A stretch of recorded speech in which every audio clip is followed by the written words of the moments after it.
ॐ सदाशिवसमारम्भां शङ्कराचार्यमध्यमाम् अस्मदाचार्यपर्यन्तां वन्दे गुरुपरम्पराम्। श्रुतिस्मृतिपुराणानाम् आलयं करुणालयं नमामि भगवत्पादं शङ्करं लोकशङ्करम्। शङ्करं शङ्कराचार्यं केशवं बादरायणं सूत्रभाष्यकृतौ वन्दे भगवन्तौ पुनः पुनः। ईश्वरो गुरुरात्मेति मूर्तिभेदविभागिने व्योमवद्व्याप्तदेहाय दक्षिणामूर्तये नमः। ॐ दयाकरं दयाकारं दान्तं धर्मप्रवर्तकं प्रणमामि दयानन्दं मदाचार्यवरं परम्। ॐ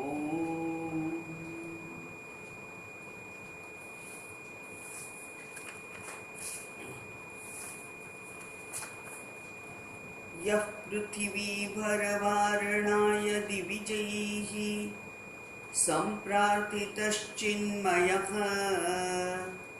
सञ्जातः पृथिवीतले रविकुले मायामनुष्यो व्ययः। निश्चक्रं हतराक्षसः पुनरगाद् ब्रह्मत्वमाद्यं स्थिराम् कीर्तिं पापहरां विधाय जगतां तं जानकीशं भजे, तं जानकीशं भजे।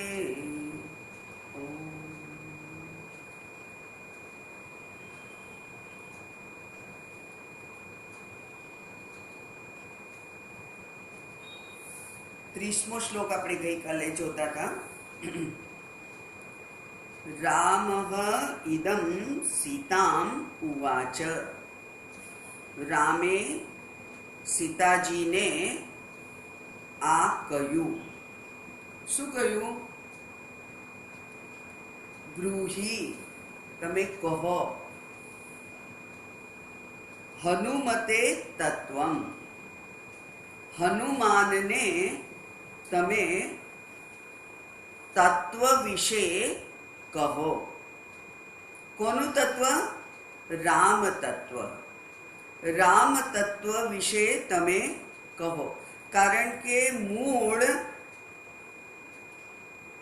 પાર્વતીજીનો મહાદેવજીને પ્રશ્ન હતો રામનું તત્વ જાણવાનો, એટલે રામનું તત્વ સીતાજી તમે હનુમાનજીને કહો। અને હનુમાનજી કેવા છે? એ કે છે નિષ્કલમ, એનામાં નિષ્કલ્મષમ, એનામાં કોઈ અશુદ્ધિ નથી। એટલે કે જે શુદ્ધ અંતઃકરણવાળા છે તે।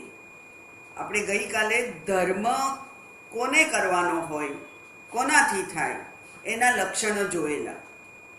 ધર્મ એટલે ધર્મ કાર્ય, જેનાથી પાપ અને પુણ્ય ઉત્પન્ન થાય, જેનાથી આપણી પોતાની કોઈ ઈચ્છા હોય તો એ પૂરી થાય, એ ધર્મ કાર્ય છે। અને એ ધર્મ કાર્ય કોણ કરી શકે એવું ગઈકાલે જોયું।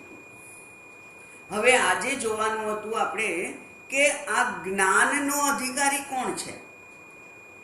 જ્ઞાનનો અધિકારી છે જેનું અંતઃકરણ નિર્મળ છે તે, નિષ્કલ્મષમ, જેનું અંતઃકરણ અશુદ્ધિ વગરનું છે તે।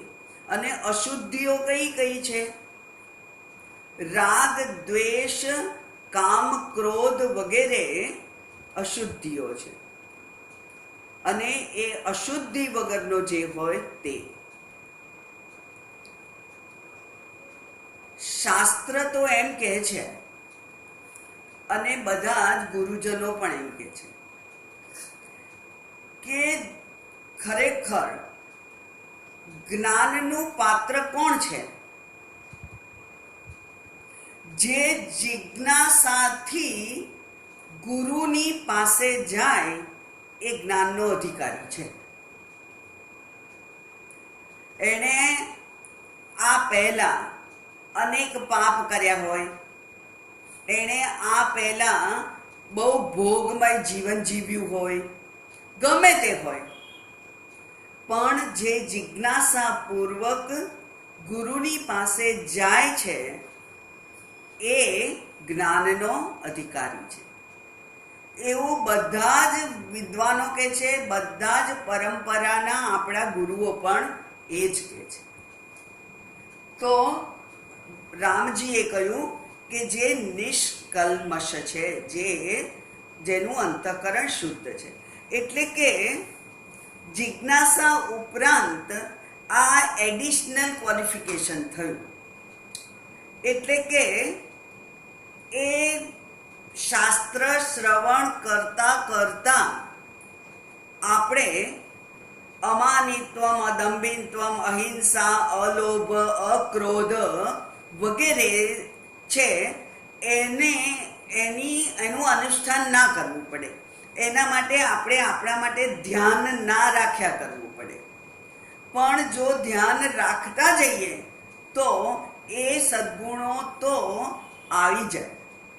કારણ કે જેટલી આપણી મહાન ઈચ્છા એટલી જ આપણી મહાન શક્તિ હોય.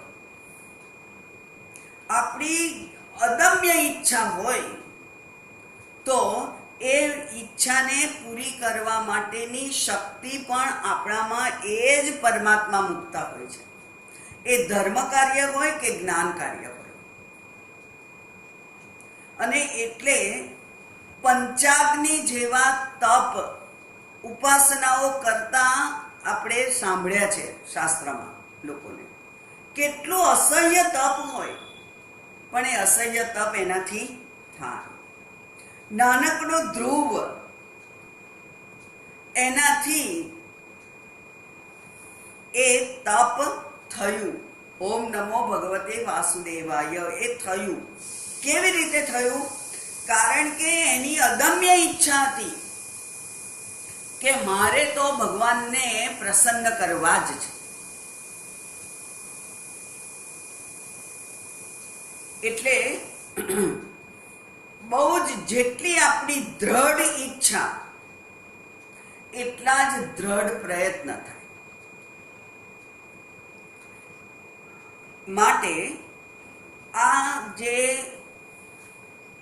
અહિંસા, અમાનિત્વમ, અદંભિત્વમ, અહિંસા વગેરે જે ગુણો છે એ તો શાસ્ત્રનું શ્રવણ કરતા કરતા પણ આપણે આપણા વ્યક્તિત્વમાં ઉમેરતા જઈ શકીએ. કારણ કે આપણે તો પહોંચવાની દ્રઢ ઈચ્છા છે.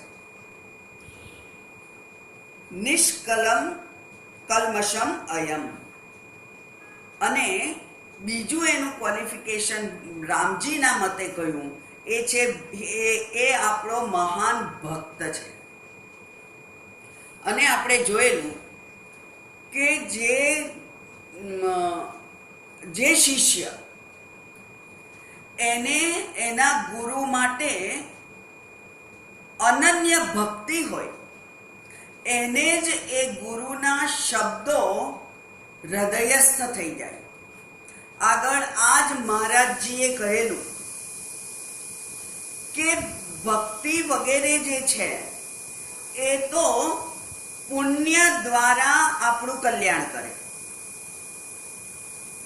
ભક્તિ એટલે કે ધર્મ કાર્ય વગેરે એ તો પુણ્ય ઊભું કરી અને પુણ્ય દ્વારા આપણી સહાય કરે. જ્યારે આ ભક્તિ કેવી છે? એ કે છે ભક્તિ તો શ્રવણ, જ્ઞાન. શ્રવણ કેવું છે? એ કે છે કે શ્રવણ તો એવું સાધન છે કે એ શાસ્ત્રના શબ્દો ઉપર આરૂઢ થઈ અને પરમાત્મા આપણા શ્રવણેન્દ્રિય દ્વારા હૃદયસ્થ થઈ જાય. હૃદયમાં ઉતરી જાય. શાસ્ત્રના શબ્દો ઉપર આરૂઢ થઈ અને પરમાત્મા આ ભક્તના, આ સાધકના હૃદયમાં ઉતરી જાય. એટલે ભક્તિ કરતા પણ જે આ શ્રવણ છે, એ શ્રવણ એ અત્યંત મહત્વનું છે.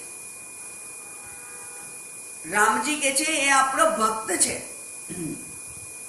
અને પેલા શ્વેતાશ્વતર ઉપનિષદે કહેલું કે યસ્ય દેવે ભક્તિ યસ્ય દેવે પરાભક્તિ તસ્ય ગુરૌ પરાભક્તિ. જેવી ભક્તિ દેવ માટે હોય એ જ ભક્તિ ગુરુ માટે હોય. એટલે ગુરુના શબ્દો, અને એમાં પણ પાછા કેવા, ગુરુના શાસ્ત્ર દ્વારા સંકેત થયેલા એવા શબ્દો એ ભક્તના હૃદયમાં બહુ સહેલાઈથી એ તત્વનું આરોપણ કરી શકે છે. એટલા માટે એ આપણો ભક્ત પણ છે. અને પછી કેવો છે? જ્ઞાનનું પાત્ર છે. હવે જ્ઞાનના અધિકારી કોણ? તો શાસ્ત્રએ કહ્યું છે વિવેક, વૈરાગ્ય, સમાધિ, ષટ્ક સંપત્તિ, મુમુક્ષુત્વમ, 4 છે. પણ અહીંયા મહારાજજીએ બહુ સુંદર સમજાવ્યું છે. એ કહે છે કે આ જ્ઞાન માટેનું જે ચક્ર છે એના 8 આરા છે. કેવા છે? 8 આરા. ચક્રના આરા હોય ને, સ્પોક્સ, ચક્રના સ્પોક્સ 8 આરા છે. 4 પહેલા વિવેક, વૈરાગ્ય, સમાધિ, ષટ્ક સંપત્તિ અને મુમુક્ષુત્વ. પછી બીજા 4 કયા? એ કે છે કે શ્રવણ, મનન, નિધિધ્યાસન અને સાક્ષાત્કાર, એટલે કે અપરોક્ષ જ્ઞાન. શ્રવણ, મનન, નિધિધ્યાસન અને સાક્ષાત્કાર. આ 8 આરા થયા. પણ વચ્ચે શું છે? મધ્યમાં શું છે? એ કે છે ગુરુ ઉપસદનમ. ગુરુના ચરણોમાં બેસવું એ ધરી છે. ગુરુના ચરણોમાં શાસ્ત્રનું અધ્યયન કરવા જ્યારે શરણાગત બની અને શિષ્ય જાય છે ત્યારે એનામાં વિવેક પ્રગટ થાય છે, વૈરાગ્ય પ્રગટ થાય છે, દ્રઢ થાય છે, શમ આદિ સંપત્તિ એનામાં ધીરે ધીરે આવવા માંડે છે અને એ સ્થાયી થાય છે, દ્રઢ થાય છે. એનામાં ઉત્તરોત્તર પ્રગતિ થાય છે. મુમુક્ષુત્વ તો એને હતું જ, એટલે તો જિજ્ઞાસાથી એ ગુરુ પાસે આવેલો. અને ગુરુ પાસે આવ્યા પછી શાસ્ત્રનું શ્રવણ, મનન, નિધિધ્યાસન અને અંતે નિધિધ્યાસનના પરિણામ રૂપે એ તત્વની પ્રાપ્તિ, સાક્ષાત્કાર. આમ જ્ઞાનના 8 આરા છે. અને ધરી રૂપે ગુરુ ઉપસદનમ, એટલે કે ગુરુના ચરણોમાં બેસવું એ મુખ્ય છે. એ ગુરુની સાથે આ બાકીના 8 વસ્તુઓ જોડાયેલી છે. આ જ્ઞાનનો અધિકારી થયો. જો બહુ સુંદર ઉપમા આપી. અત્યાર સુધી આપણે ગોપ ગોપ કરતા હતા. વિવેક, વૈરાગ્ય, ષટ્ક સંપત્તિ અને મુમુક્ષુત્વ. પછી શ્રવણ મનન નિધિધ્યાસને અટકી ગયેલા. મહારાજજી કે છે સાક્ષાત્કાર, જ્યાં સુધી આપણને એ તત્વની પ્રાપ્તિ ના થાય, એ તત્વ આપણા હૃદયસ્થ ના થાય, ત્યાં સુધી તો સાધના અધૂરી જ છે. એટલે સાક્ષાત્કાર. અને આ બધાનું સંચાલન ક્યાંથી થાય? ગુરુના શબ્દોથી, ગુરુ પાસે રહેવાથી, ગુરુના આચરણનું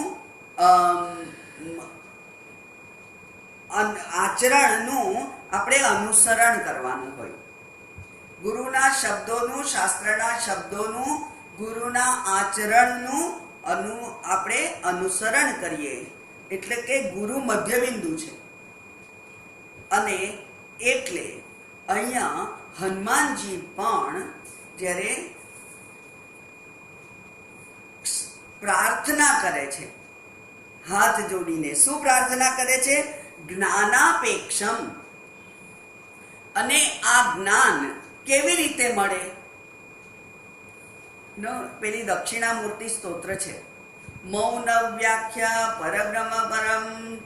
બરાબર. હવે મૌન વ્યાખ્યા, ગુરુ જો મૌન રહે તો આ જ્ઞાનનો પ્રસાર ના થાય. એટલે ગુરુએ બોલવું પડે. જે જ્ઞાન છે એ શબ્દો ઉપર સવાર થઈ અને આપણી બુદ્ધિમાં જાય છે અને ત્યાં એનું કાર્ય કરે છે. એટલે ગુરુના શબ્દો એ બહુ અગત્યના છે અને માટે ગુરુએ શું કરવું પડે? બોલવું પડે. બોલ્યા વગર ના ચાલે. એટલે એ કહે છે કે ત્યાં ગુરુએ તો બોલવું પડે.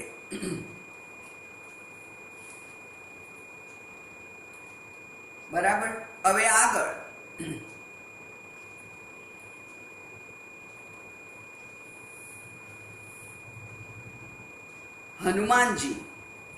હનુમાનજી એ પોતાની કોઈ ઈચ્છા જ નથી એવા સેવક છે. હનુમાનજી કેવા સેવક? પોતાનું પર્સનલ કોઈ ઈચ્છા જ નહીં એવા એ સેવક. એટલે મહારાજજી કહે છે જ્યાં સુધી કર્મનું અભિમાન હોય, મેં કંઈક કર્યું, મેં આ રામજી માટે, સીતાજીને શોધવા માટે અત્યંત મહત્વની ભૂમિકા ભજવી, એવું કર્મનું અભિમાન હોય, ભાવનું અભિમાન હોય, મને રામજી માટે અત્યંત ભક્તિનો ભાવ છે એવું અભિમાન હોય, ધ્યાનનું અભિમાન હોય, સમાધિનું અભિમાન હોય, યોગનું અભિમાન હોય, આ બધું હું કરું છું એવું જ્યાં સુધી અભિમાન હોય ત્યાં સુધી એ જ્ઞાનનો અધિકારી હોતો નથી. એટલે હનુમાનજી કેવા છે?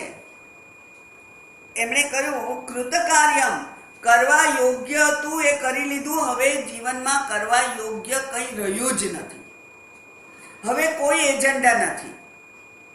આમ કરવું છે, આમ પ્રાપ્ત કરવું છે, આટલું ગોઠવી દઉં, આટલું કોઈકને કહી દઉં, આટલું કોઈકને સોંપી દઉં, આટલું કોઈકને શીખવાડી દઉં, કોઈ એજન્ડા નથી. કૃતકાર્યમ, પોતાને કરવાનું જે હતું એ થઈ ગયું છે. પછી એની પોતાની કોઈ આકાંક્ષા નથી. એને જ્ઞાનની માત્ર અપેક્ષા છે. અને એટલે જ્ઞાનની અપેક્ષા હોય, જ્ઞાનની આપણે ઈચ્છા હોય તો શું કરવું પડે?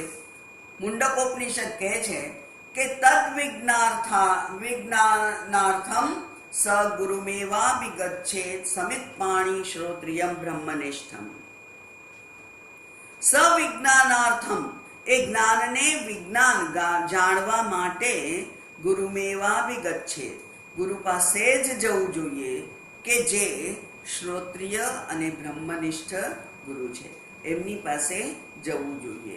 એટલે આપણે જોયું કે ગુરુ ઉપસદનમ, ગુરુની પાસે રહેવું એ ધરીનો આરો છે. મધ્યબિંદુ છે. અને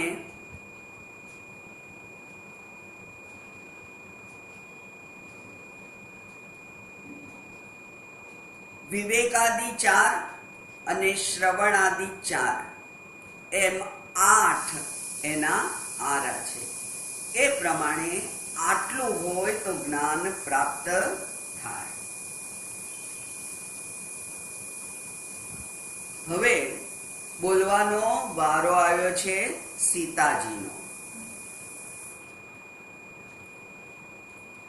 સામાન્ય રીતે એમ કહેવાય છે કે આ ભારતનો પુરુષ પ્રધાન સમાજ છે. પુરુષો જ મુખ્ય ભૂમિકા ભજવે, પણ અહીંયા એવું નથી. રામજીને તો ખબર છે કે આ સીતાજી એ એમ દેખાય છે કે એ બહુ આજ્ઞાંકિત ગૃહિણી છે, પત્ની છે. એવું નથી, એટલું જ માત્ર નથી, પણ એ જનક જેવા જ્ઞાનીની પુત્રી છે. અને એટલે એ પણ જ્ઞાની છે. જ્ઞાની પિતાની પુત્રી છે, એટલે જ્ઞાન તો એની રગ રગમાં હોવું જોઈએ.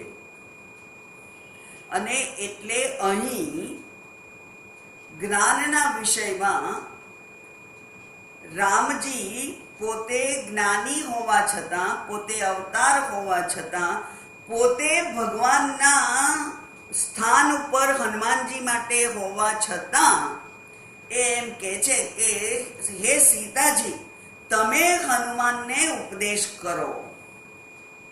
અને એટલે હવે સીતાજી બોલે છે. સીતાજી રામજીના તત્વનો ઉપદેશ હનુમાનજીને કરે છે.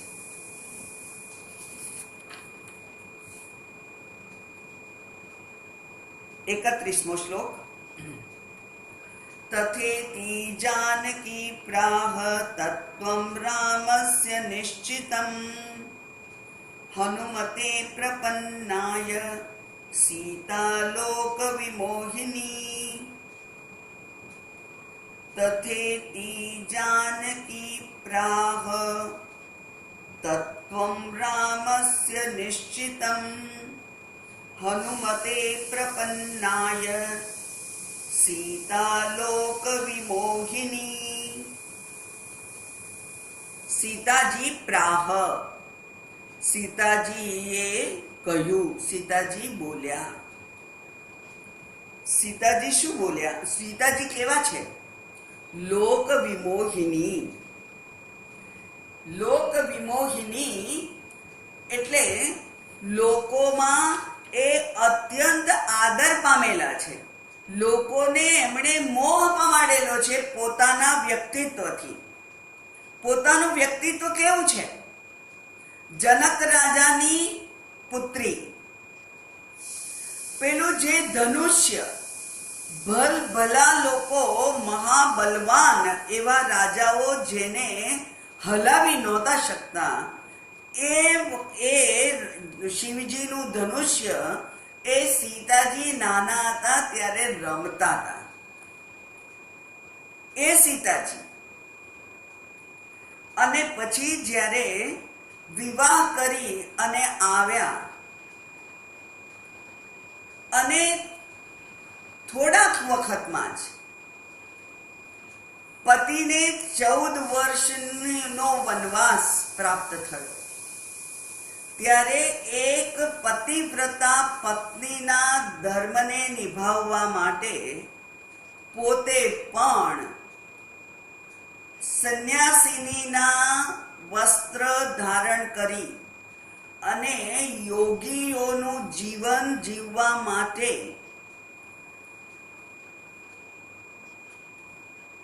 ખુલ્લા પગે કોઈ તકલીફની ચિંતા કર્યા વગર પતિના પગલાઓને અનુસરે છે. એ પ્રત્યેક ક્ષેત્રે લોકો માટે આદર્શરૂપ છે. એવા સીતાજી કેવા હતા? લોક વિમોહિની સીતા પ્રાહ. અને બે શબ્દ વાપર્યા છે, જાનકી અને સીતા. જનક પુત્રી છે એટલે જ્ઞાની છે, અને સીતાજી રામના પત્ની છે. એ બંને રીતે અહીંયા એ બોલ્યા. શું બોલ્યા? રામસ્ય તત્વમ નિશ્ચિતમ. રામનું જે તત્વ છે નિશ્ચિત છે, એમાં કોઈ બે મત નથી. એવું જે રામનું નિશ્ચિત તત્વ છે એ એમણે હનુમાનજીને કહ્યું. હનુમાનજી પણ કેવા છે? પ્રપન્નાય. એણે સાક્ષાત દંડવત પ્રણામ ગુરુજીને કરેલા છે. પ્રપન્નાય, એમના ચરણોમાં એ જ્ઞાનનો અભિલાષી એવો હનુમાન આવેલો છે. અને ગુરુજીને જ્યારે ભક્તિપૂર્વક આપણે વિનંતી કરીએ કે ગુરુજી મને જ્ઞાન આપો, તો ગુરુજી કોઈ મુહૂર્તની રાહ જોતા નથી. એટલે અહીંયા પણ જે પોતાના ચરણે જ્ઞાન લેવા માટે આવેલો છે એવા હનુમાનને ઉદ્દેશીને સીતાજી બોલ્યા. 32મો અને 33મો બે શ્લોક એ રામજીનું તત્વનો નિર્દેશ કરે છે. રામજીનું તત્વ શું છે એ સીતાજીના મોઢે આપણે હવે સાંભળીએ. રામં વિદ્ધિ પરમ બ્રહ્મ સચ્ચિદાનંદમદ્વયમ સર્વોપાધિ વિનિર્મુક્તમ સત્તામાત્રમગોચરમ આનંદમ નિર્મલમ શાંતમ નિર્વિકારમ નિરંજનમ સર્વવ્યાપિનમાત્માનમ સ્વપ્રકાશમકલ્મષમ. આ બધા શબ્દો છે. વિદ્ધિ, વિદ્ધિ એટલે જાણ. હે શિષ્ય, તું જાણ. તે જે પૂછ્યું છે એનો જવાબ આ છે, એ તું જાણ. શું જાણવાનું છે? રામમ.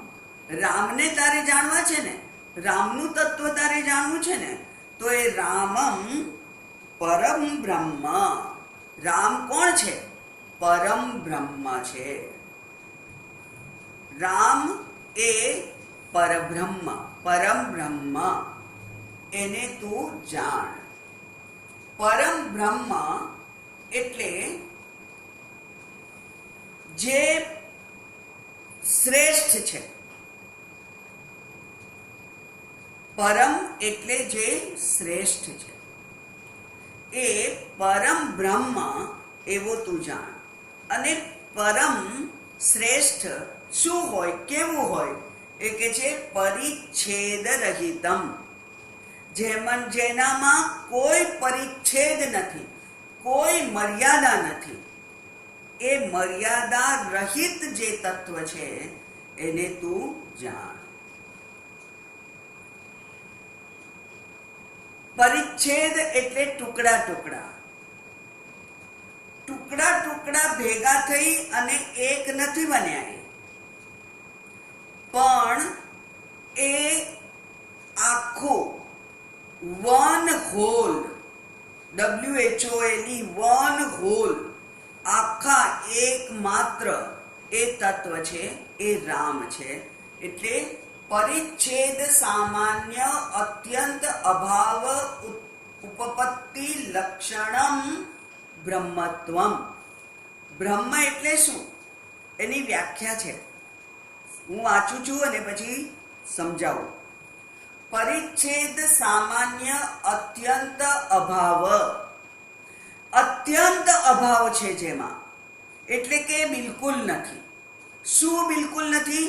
ટુકડા ટુકડા થઈ અને એક બન્યું છે, ટુકડા ટુકડા મળી અને એક બન્યું છે, એવું એ નથી.